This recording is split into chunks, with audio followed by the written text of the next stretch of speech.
हर हर महादेव। स्वागत है आपका आज की इस वीडियो में। आज की वीडियो है आखिरी 30 दिन जो हमारे एसएससी सीपीओ के बचे हैं, इनमें हमें क्या करना है, यानी कि last 30 days strategy for SSC CPO. ये 30 दिन आपके लिए बहुत ही क्रूशियल है, करो या मरो वाली सिचुएशन है। तो आपको इन 30 दिनों को बहुत ही इफ़ेक्टिवली और एफिशिएंटली यूटिलाइज़ करना होगा, तभी जाकर आप अच्छा स्कोर कर पाएंगे और लेवल 1 अपना क्लियर कर पाएंगे। और लेवल 2 में तो हमारे पास इंग्लिश ही है।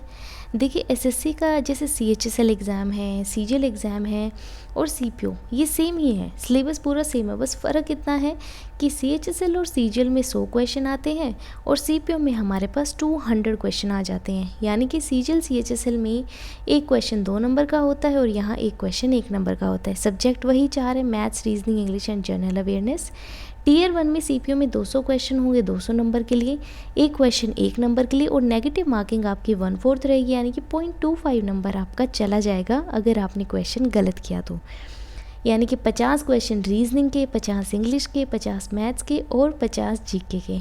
तो आप समझ रहे हैं, आपके पास 50 क्वेश्चन रीजनिंग के हैं जिसमें आप पूरे भी नंबर ला सकते हैं। मैं मानकर चल रही हूँ कि 45 प्लस जो रीजनिंग का सीपीओ का लेवल होता है उसमें आराम से आप स्कोर कर सकते हैं अगर आपकी डिसेंट तैयारी है तो। 40 प्लस इंग्लिश में और मैथ्स में मैं 35 to 45 का बैंड लेकर चल रही हूँ। वैसे तो उससे ज़्यादा भी स्कोर कर सकते हैं, पर मैं मान रही हूँ कि 35 से 45 नंबर के बीच में आप यहाँ स्कोर कर लेंगे। और जीके में एटलीस्ट 25 से 30 नंबर आपको स्कोर करने होंगे, तभी जाकर आपका जो नंबर है वो बन जाएगा 145 से 150 के बीच में, और जो कि आज की डेट में नॉर्मली सेफ स्कोर है अगर आप टीयर 1 को क्लियर करना चाहते हैं फॉर सीपीओ। पहले के टाइम में 104 110 नंबर भी लाते थे तो क्लियर हो जाता था, पर कंपटीशन दिन ब दिन बढ़ता जा रहा है, हर साल कंपटीशन बढ़ रहा है और बच्चे एक्टिवली सीपीओ के एग्ज़ाम दे भी रहे हैं, तो इसलिए यहाँ पर आपके लिए 145 से 150 नंबर लाने ज़रूरी हो जाते हैं। अब आई होप आपने सिलेबस पूरा कर रखा होगा एक बार तो। अब हम बात करते हैं कि इन 30 दिनों में आपको क्या करना है। सबसे पहले शुरुआत करते हैं मैथ्स के साथ में। मैथ्स में कुछ इंपॉर्टेंट टॉपिक्स हैं जो मैंने पिक किए हैं based on previous year exams, जहाँ से आपसे 35 से 40 क्वेश्चन सिर्फ इन्हीं टॉपिक से पूछ ले जाते हैं। जैसे ट्रायंगल आपको पूरा पता होना चाहिए, सर्कल, ज्योमेट्री, फॉर्मूलाज आपको पता होना चाहिए, मेंशुरेशन के फॉर्मूलाज आपको पता होना चाहिए। डायरेक्ट क्वेश्चन आपसे पूछ ले जाते हैं। नंबर सिस्टम में इंपॉर्टेंट कॉन्सेप्ट आपको पता होने चाहिए, जैसे कि आपको ऑड फैक्टर्स, इवन फैक्टर्स कैसे निकालते हैं वो चीज़ें आपको आनी चाहिए। सीरीज़ आपको पता होनी चाहिए, ये कंसेप्ट आपके क्लियर होने चाहिए। ट्रिग्नोमेट्री, हाइट एंड डिस्टेंस में इंपॉर्टेंट आइडेंटिटीज़ और बाकी चीज़ें, LCM, HCF, profit loss and discount और डीआई एंड सिंप्लीफिकेशन की आपको अच्छी खासी प्रैक्टिस होनी चाहिए।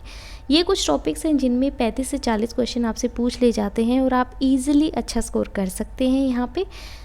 लेकिन देखिए, इन टॉपिक्स को अगर आपने एक बार सिलेबस कंप्लीट कर रखा है और आप चाह रहे हैं कि एक बार हम रिवाइज़ कर लें, तो मैं आपसे कहूँगी ट्रायंगल की जो है ना, रेमो सर की क्लास है जिसमें पूरे ट्रायंगल, कौन सा सेंटर क्या है, कौन सा फॉर्मूला, सारी चीज़ें एक्सप्लेन कर रखी हैं।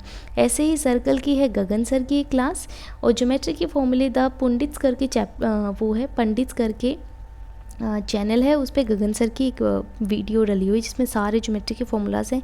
सिमिलरली मेंशुरेशन के फॉर्मूलाज हैं। नंबर सिस्टम भी आप देखिए रेमो सर से, आरबी सर से या गगन सर से, किनकी एक क्लास देख लीजिए जिसमें सारे इंपॉर्टेंट कॉन्सेप्ट आपको बता रखे हैं। Trigonometry and height and distance में भी ट्रिग्नोमेट्री का एक इंपॉर्टेंट वीडियो है जो कि है सारी आइडेंटिटीज़ वाली, आरबी सर की वीडियो है, 20 मिनट की है शायद, वो आप देख लेना, आपकी सारी आइडेंटिटीज़ रिवाइज हो जाएंगी। और एक फ्रीक्वेंट रिपीटेड क्वेश्चंस हैं, मोस्ट रिपीटेड क्वेश्चन ट्रिग्नोमेट्री की एक वीडियो है, वो भी आप देख सकते हैं। और हाइट एंड डिस्टेंस आप रेमो सर से कर लेना, क्योंकि उन्होंने क्या कर रखा है ना, आपको सेट बना कर दे रखा है, कुछ स्टैंडर्ड ट्राइंगल्स बता रखे हैं जो बार बार रिपीट होते हैं, तो वहाँ से आपके लिए क्वेश्चन को करना ईजी हो जाता है। एलसीएम एंड एचसीएफ ये आप आरबी सर के देख सकते हैं, क्रैश कोर्स डला हुआ है एक, और प्रॉफिट लॉस एंड डिस्काउंट का भी, और सिमिलरली डीआई एंड सिंप्लीफिकेशन। और सिंप्लीफिकेशन में एक वीडियो है आरबी सर की जिसमें 50 प्लस आपको ट्रिक्स बता रखे हैं सिंप्लीफिकेशन चैप्टर को करने की। बहुत ही प्यारी क्लास है और बहुत इंपॉर्टेंट कॉन्सेप्ट उसमें है, तो वो आप कर लेना, आपकी बहुत ज़्यादा हेल्प होगी।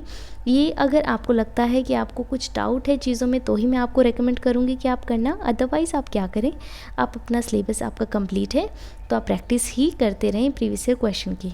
अब स्टेप नंबर पहला, सबसे पहले तो आपको बेसिक्स और फॉर्मूलाज पते होने चाहिए, जैसे कि नंबर सिस्टम का, मेंसुरेशन का, ज्योमेट्री का, ट्रिग्नोमेट्री का, इनको आपको फॉर्मूले सारी चीज़ें आनी चाहिए। जैसे मैं अभी अगर आपसे पूछूं कि आप मुझे बताइए नंबर ऑफ़ ऑड फैक्टर्स कैसे निकालते हैं या नंबर ऑफ़ इवन फैक्टर्स कैसे निकालते हैं, तो आपके दिमाग में तुरंत से क्लिक होना चाहिए कि ऐसे निकालते हैं।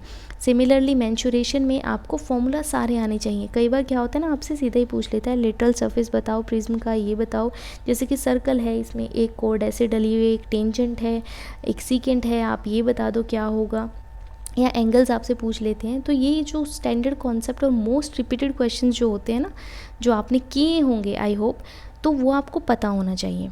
ये कुछ चीज़ें जो आपको क्लियर होनी चाहिए। सेकंड स्टेप है आपका प्रीवियस ईयर क्वेश्चन की सोल्व वीडियोस आप देखें 2020 से 23 तक की। मोस्टली सारी चैप्टर्स की आरबी सर ने करवा रखी है, ट्रिग्नोमेट्री की भी, मेंसुरेशन की भी, ज्योमेट्री की भी, जितने भी क्वेश्चन पूछे थे एसएससी सीजीएल में, सीएचएसएल में, सीपीओ में, वो सर ने करवा रखे हैं। तो वहाँ से आपको क्या होता है ना, एक टीचर का परसेप्शन पता चल जाता है कि ये टीचर कैसे सोल्व कर रहा है, और आपके प्रीवियस ईयर क्वेश्चन की रिविज़न भी हो जाती है, कॉन्सेप्ट भी क्लियर हो जाते हैं। तो आप वहाँ से स्टेप नंबर 2 में ये कर सकते हैं। स्टेप नंबर 3 आपका होना चाहिए रिवीजन का। सारे डाउटफुल क्वेश्चन या जो आपने प्रैक्टिस करते हुए क्वेश्चंस को हाईलाइट किया था या अपने नोट्स बनाए थे, उनको रिवाइज़ करें, और जितना रिवाइज़ करेंगे उतना ही अच्छा होगा आपके लिए। और स्टेप 4 आपका प्रैक्टिस का। प्रैक्टिस करिए, डेली करिए, चैप्टर के हिसाब से करिए, मिक्स क्वेश्चंस की प्रैक्टिस कीजिए, और प्रीवियस ईयर क्वेश्चन की ही प्रैक्टिस करना, मॉक के नहीं करना, क्योंकि वो आपको कंफ्यूज करेगा। और प्रीवियस ईयर पेपर देखिए, आप हफ्ते में 2 से 3 प्रीवियस ईयर पेपर दें, यानी कि 2 घंटे लगातार बैठकर आपको पेपर देना है, तभी आपके लिए अच्छा होगा। और आप फ्रीक्वेंसी बढ़ा भी सकते हैं। जैसे कि मैं जब सीपीओ के देती तो मैं डेली पेपर दे दिया करती थी, 1 पेपर 2 पेपर मैं डेली देती थी, और सीजीएल के तो मैं 4-4 पेपर एक दिन में देती थी शिफ्ट के हिसाब से। तो आपको वैसे ही प्रैक्टिस करनी है, और जितनी फ्रीक्वेंसी आप बढ़ा सकते हैं आप बढ़ाइए, लेकिन तभी जब आप एनालिसिस कर रहे हैं। अगर आप टेस्ट दे रहे हैं एनालिसिस नहीं करते हैं तो कोई फ़ायदा नहीं है टेस्ट देने का, आप मत ही दो। इससे अच्छा सजेशन मेरा ये है कि आप सोल्ड पीवाई की वीडियोज़ देखिए, जहाँ भाई आपको डाउट आता है, जहाँ आपको नीड होती है, रिवाइज़ करें जितना कर सकते हैं उतना। मॉक पेपर्स ना दें, फुल प्रीवियस ईयर पेपर्स दें। और फॉर्मूला तो बहुत इंपॉर्टेंट है, आप डेली फार्मूलाज रिवाइज़ करें। डायरेक्ट क्वेश्चन फार्मूला से आ जाते हैं, तो उनको आप साथ के साथ करते रहना रिवाइज़, जिससे आपकी हेल्प होगी और आप पेपर में जो है कंफ्यूज नहीं होगे। क्वेश्चन आपको देखते ही पता होगा कि आपको किस तरीके से इस क्वेश्चन को सोल्व करना है। आई होप आपको पता चल गया कि मैथ्स में आपको क्या करना है।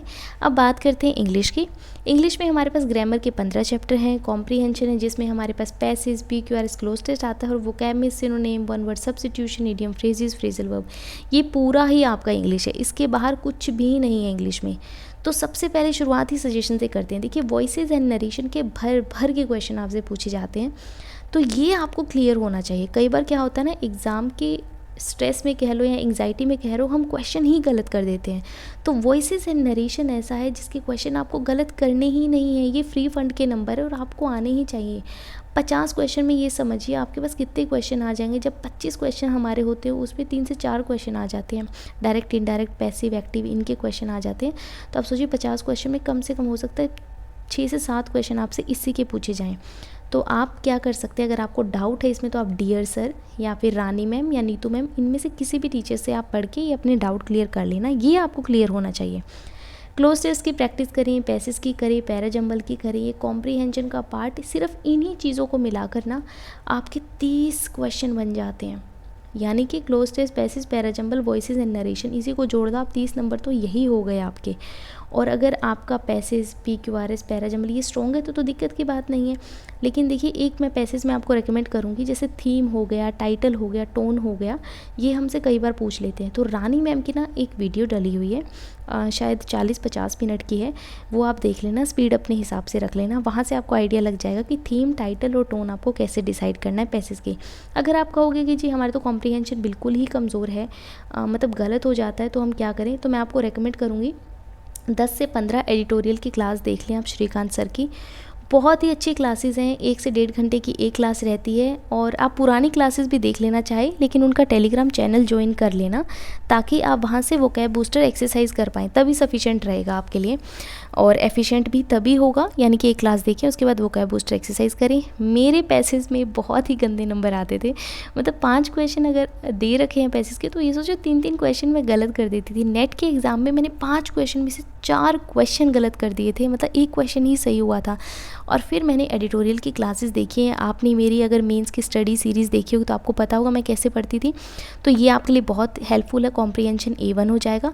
वोकैब आप 2018 से 23 तक की रिवाइज़ करें, डेली सेट बनाकर करें। One word substitution, idiom phrases भी आपको PDF मैंने प्रोवाइड की थी, वो भी आपको टेलीग्राम पे नहीं मिलेंगी, लेकिन एक शॉर्ट वीडियो डला है 18 से 23 वाली वोकैब का।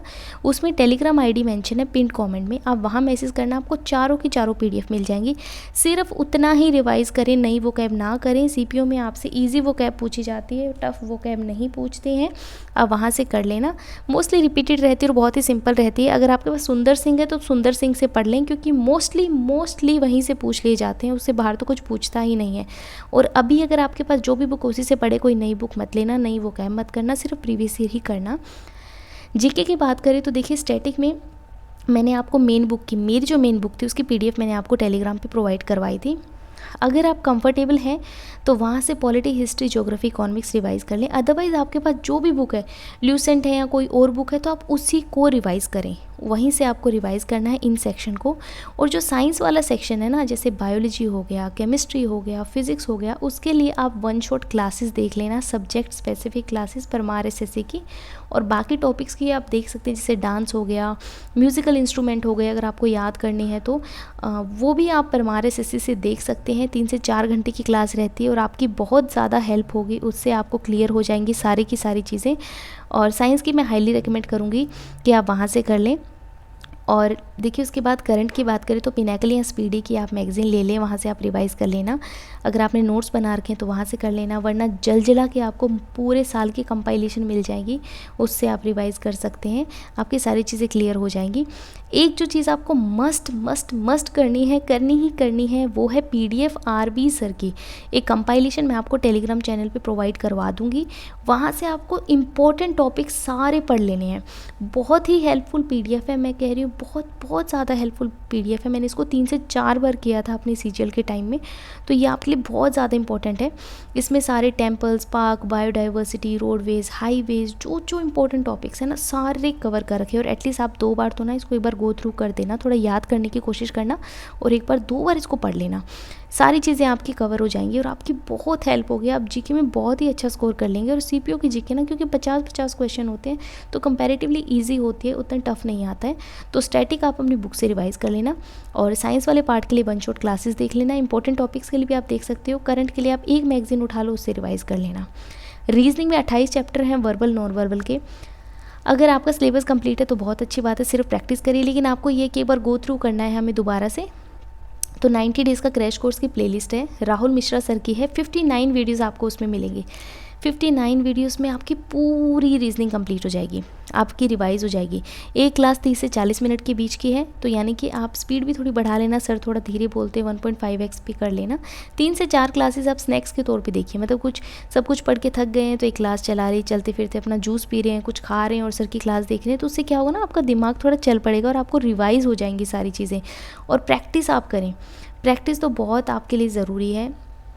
और उससे पहले देखिए, अगर आपको कोई डाउट है, आपको मतलब लगता है कि किसी टॉपिक में मेरे को डाउट है, तो रीजनिंग वाला मैं आपको रेकमेंड करूँगी कि आप देख लेना। पर ऐसे चैप्टर जैसे कैलेंडर है, क्लॉक है, जो आपको डराते हैं, जिनसे आपको डर लगता है कि आप कितनी बारी पढ़ लें उनमें आपको डाउट आता है, तो मैं कहूँगी उनको अवॉइड करना, उनके चक्कर में बाकी चैप्टर्स को ख़राब मत करना। डेली के कम से कम 100 क्वेश्चन मिक्स प्रैक्टिस करना। आप टेक्स्ट बुक पे दे सकते हैं, सेक्शनल टेस्ट जैसे MTS, स्टेनो, CPO का हो गया, वरना आप बुक से भी दे सकते हैं। अगर आपके पास बुक है तो वहाँ से आप प्रैक्टिस कर सकते हैं। डेली के कम से कम आपको 100 क्वेश्चन करने हैं। कुछ चीज़ें जो आपको ध्यान रखनी है, जैसे कि कोई भी नया कॉन्सेप्ट या क्वेश्चन ना करें एक्सेप्ट प्रीवियस ईयर क्वेश्चन के।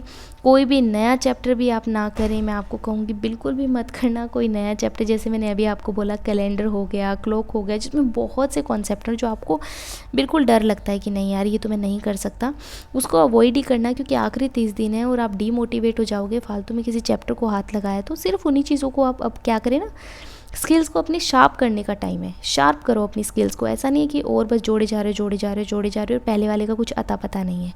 कोई भी मिस्चीवियस वीडियो मत देखना, यानी कि कोई आपसे वीडियो आ रही है most expected questions on CPU, ये तो क्वेश्चन आएंगे ही, ऐसी वीडियोस को प्लीज़ आप अवॉइड करना। रिवाइज़ करें, प्रैक्टिस करें और प्रीवियस ईयर पेपर दें। रिगरस प्रैक्टिस और स्टडी की आपको सख्त ज़रूरत है। 30 दिन का अपना टाइम टेबल बना लें, 15-15 दिन में डिवाइड कर लें, यानी कि पहले के 15 दिन में सोच लीजिए आप सारी वीडियो देख रहे हैं, सारे कॉन्सेप्ट क्लियर कर रहे हैं, वो केप तो डेली ही पढ़नी है आपको। वन शॉट क्लासेस आप जीके वाली देख लो, सारी की सारी 15 दिन में पहले है ना, जो भी एक्सपेरिमेंट करना है वो सारी चीज़ें आप एक साइड करके रख दो। लास्ट के 15 दिन आपके लिए बहुत क्रूशियल है, उसमें आपको सिर्फ रिवाइज़ करना है। करंट अफेयर पढ़ो, दिन रात पढ़ो, रिवाइज़ करो, नोट्स रिवाइज़ करो, फॉर्मूलाज रिवाइज़ करो। जो आपके इंपॉर्टेंट कंपाइलेशंस आपको टेलीग्राम पे मिलेंगी, जैसे अभी आरबी सर वाली दूंगी, उसको इंपॉर्टेंट टॉपिक्स आप पढ़ो। आपको ये सारी चीज़ें करनी है। और इन दोनों दिनों के दौरान जो आपको चीज़ें करनी है, यानी कि पहले 15 दिन, आखिरी 15 दिन, जो चीज़ें 30 के 30 दिन आपको करनी है, वो है PPC, passage PQRS cloze test की प्रैक्टिस। वो कैब रेगुलरली आपको पढ़नी है। प्रैक्टिस क्वेश्चन आपको प्रीवियस से डेली करनी है। डेली प्रैक्टिस करो, 30 से 40 क्वेश्चन मैथ के प्रैक्टिस कर लो, मिक्स वाले टेक्स्ट बुक से कर लो, रीजनिंग के 100 क्वेश्चन कर लो, इंग्लिश में पीपीसी आप कर ही रहे हैं, वो कैब रिवाइज कर ही रहे हैं। और प्रीवियस ईयर पेपर अगर आप देते हैं तो टाइम और शिफ्ट के हिसाब से दें, यानी कि जैसे SSC कंडक्ट करवाता है 4 शिफ्ट या 3 शिफ्ट में पेपर होता है SSC का, मॉर्निंग, आफ्टरनून, इवनिंग, आप उसी हिसाब से 2 घंटे एक साथ बैठे रहें। ऐसा नहीं कि 10 क्वेश्चन करें उसके बाद सोने चले गए, 10 क्वेश्चन करें उसके बाद खाने चले गए, फिर नहाने चले गए, ऐसा नहीं करना है। 2 घंटे की स्ट्रेच में बैठना है। लैपटॉप और माउस के साथ देना है। जब आप इसका लैपटॉप माउस का इस्तेमाल करते हैं ना, पहले आप स्क्रीन देखते हैं, फिर नीचे सोल्व करते हैं, फिर स्क्रीन देखते हैं, फिर सोल्व करते हैं, तो आपको टाइम की खपत ज़्यादा होती है। और एनालिसिस ज़रूरी है। एक टेस्ट दें, उसका एनालिसिस करें, अपनी सारी गलतियों से सीखें, क्या सही किया है, क्या गलत किया, आपको सब पता होना चाहिए, तभी आपके लिए अच्छा रहेगा। आपको पता चल गया आपको टेस्ट कैसा देना है। 30 दिन के प्लान में आपको क्या करना है। ये 30 दिन जो है ना आपके लिए बहुत ही ज़्यादा ज़रूरी है। ये 30 दिन आपकी ज़िंदगी बना भी सकते हैं, आपकी लाइफ बिगाड़ भी सकते हैं। इन 30 दिन में आपको वो सारी चीज़ें बटोर लेनी है जो आपने अभी तक सीखी थी, यानी कि ये रिवीजन का टाइम है।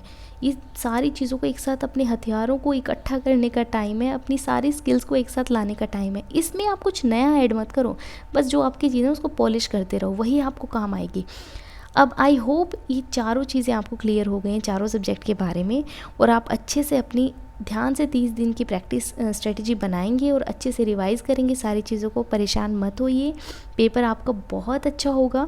All the best. अच्छे से पढ़ते रहिए, रिवाइज़ करते रहिए। फिर भी कोई डाउट आता है तो मुझे कमेंट्स में बताना, मैं ज़रूर आपकी मदद करूँगी।